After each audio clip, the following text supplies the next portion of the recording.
Hello friends, गुरी web developer channel में आपका स्वागत है। आज हम बात करने वाले हैं जावास्क्रिप्ट के डिस्ट्रक्चरिंग मेथड्स की। तो ये जो डिस्ट्रक्चरिंग मेथड्स है, इसका क्या यूज़ है, इसके क्या बेनिफिट्स है, इसके बारे में आज देखेंगे और इसको यूज़ करते हैं। विजुअल स्टूडियो कोड पे चलते हैं अपने। तो ये जो डिस्ट्रक्चरिंग मेथड्स है, ये सबसे पहले तो अपने बता दें कि किस किस पे ये लागू होता है या किस किस पे यूज़ कर सकते हैं। अपनी कोई भी चीज़ का ऑब्जेक्ट बना रहे हैं, जैसे कि एरे है, वो भी एक ऑब्जेक्ट है। एक ऑब्जेक्ट अपना खुद का बनाते हैं, जैसे जिसका डेटा टाइप ऑब्जेक्ट या ऑब्जेक्ट ही होता है। तो उसमें एरे में और स्ट्रिंग में, इन तीन चीज़ों पे आप डिस्ट्रक्चरिंग कर सकते हो। डिस्ट्रक्चरिंग होती है उसके अंदर से हमें डेटा निकालना है और उसे अलग अलग वेरिएबल बना के असाइन कर देना। एक तो आप मैनुअली करोगे, जो काम मैं अभी बताऊंगा, और एक वो डिस्ट्रक्चरिंग करेगा, वो काम बहुत ज़्यादा ईजी हो जाता है। तो चलिए देखते हैं। देखिए, मैंने एक ऑब्जेक्ट बना रखा है। अब मैं इसको कंसोल करता हूँ, console.log, और इसके अंदर मैं लिखूँगा std। तो यहाँ देखिए मेरे पास जो डेटा आ रहा है वो पूरा कंप्लीट एक स्ट्रक्चर बन के आ जाएगा। तो यहाँ देखिए ऑब्जेक्ट आ चुका है। ऑब्जेक्ट में अपने क्या है, 3 डेटा हैं। तो अपने अगर इसको एक स्ट्रिंग बनाऊँ, जस्ट ये इसके नीचे मैं कंसोल लगाता हूँ, एक console.log लिखता हूँ।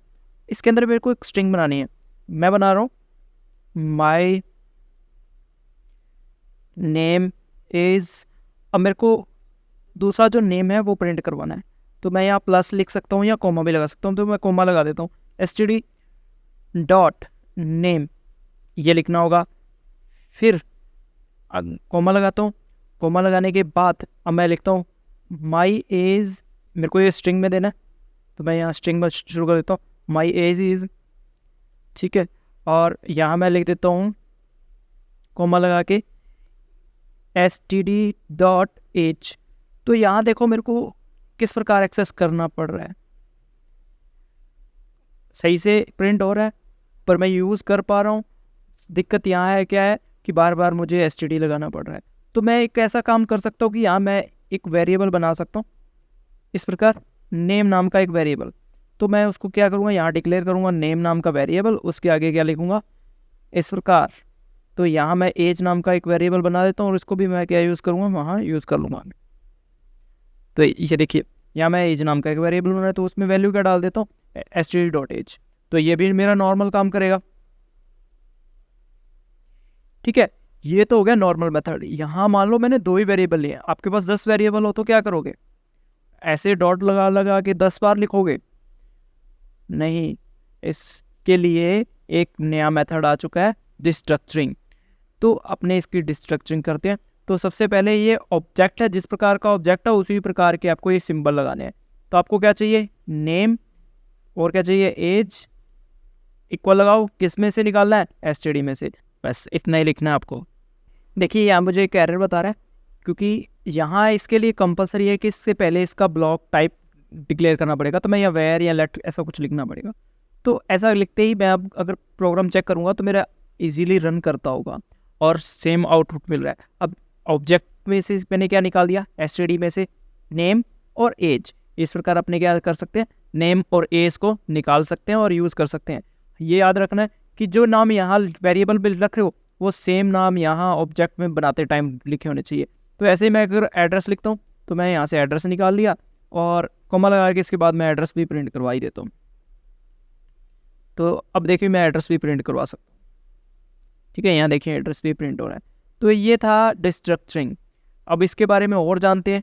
मान लो कि आपके पास डिस्ट्रक्चरिंग में बाय डिफ़ॉल्ट वैल्यू सेट करनी है, तो आप कुछ इस प्रकार वैल्यू सेट कर सकते हो। तो ये मैंने वैल्यू सेट कर दी। तो यहाँ ये बाय डिफ़ॉल्ट वैल्यू है। अगर किसी कारणवश यहाँ वैल्यू नहीं मिली, इसको मैं यहाँ से वैल्यू हटा देता हूँ इसको, तो ये कौन सी वैल्यू दे देगा एड्रेस में, ये बाय डिफ़ॉल्ट जो मैंने वैल्यू सेट की है वो दे देगा। ये देखिए, अगर वहाँ वैल्यू नहीं है उस केस में देगा, अगर वैल्यू है फिर जो वैल्यू है वही देगा। अपनी तरफ से ये जो अपनों ने सेट की है बाय डिफ़ॉल्ट, ये नहीं देगा। ये बाय डिफ़ॉल्ट सेट करने का तरीका है।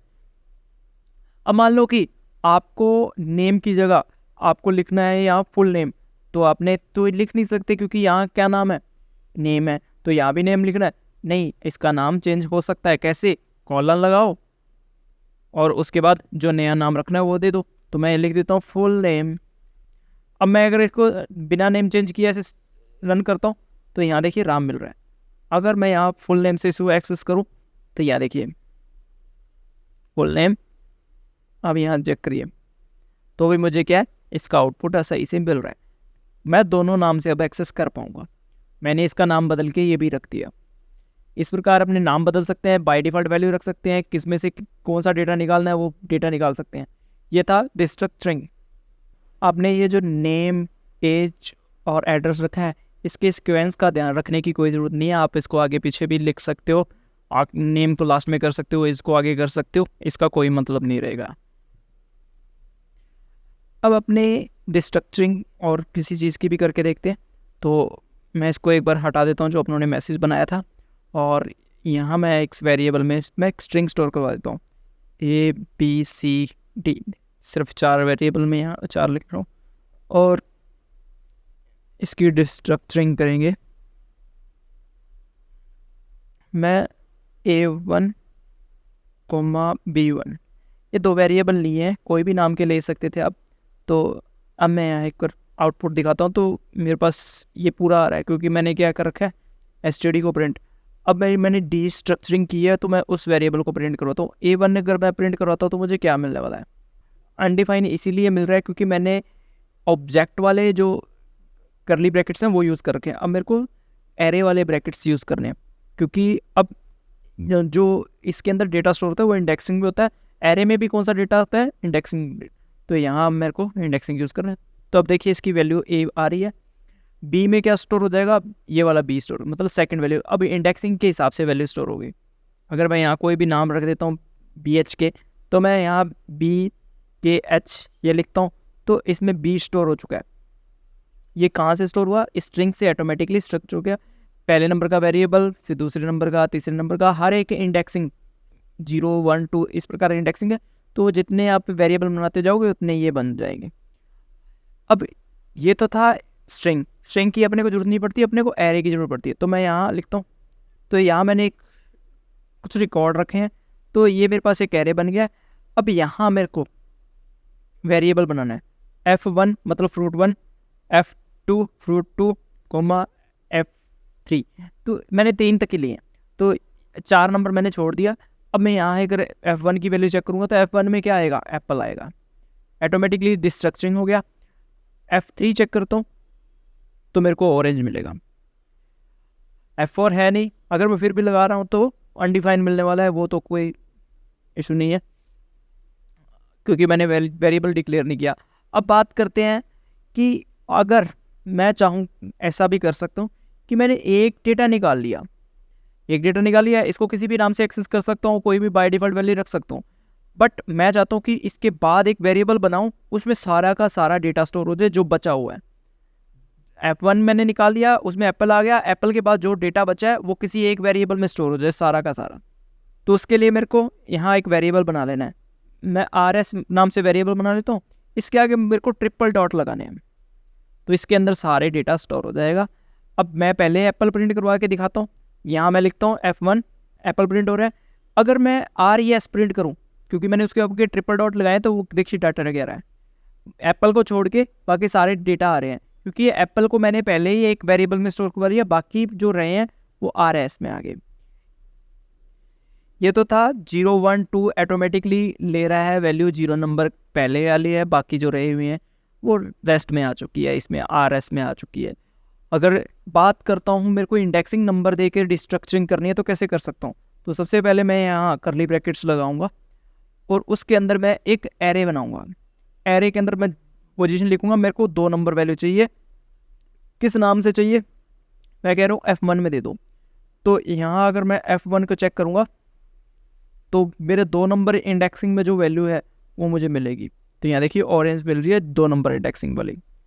इसी प्रकार अगर एक और लिखना है तो मैं कोमा लगाऊंगा, इसके अंदर मैं 1 नंबर, इसको भी कोई नाम दे देता हूँ, F2 दे देता हूँ।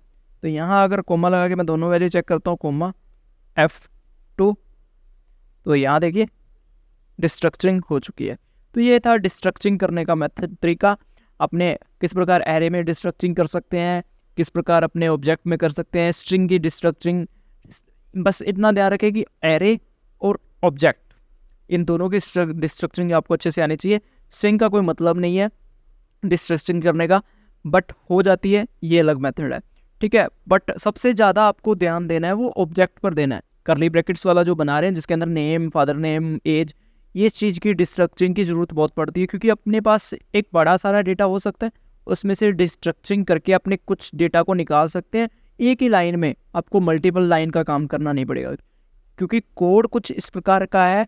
यहाँ आप लिख रहे हो 5, 7, 10 लाइनों का कोड, अगर आप बड़े प्रोजेक्ट पे जाओगे तो वहाँ कितनी भी लाइनें हो सकती है, 1000, 2000, यहाँ तक लाख तक भी लाइन हो सकती है। 1 लाख लाइन में अंदर आप कोड को ऐसा लिख रहे हो कि वो 50,000 लाइनें एक्स्ट्रा लिखी हुई है, उसको आप छोटा कर सकते हो।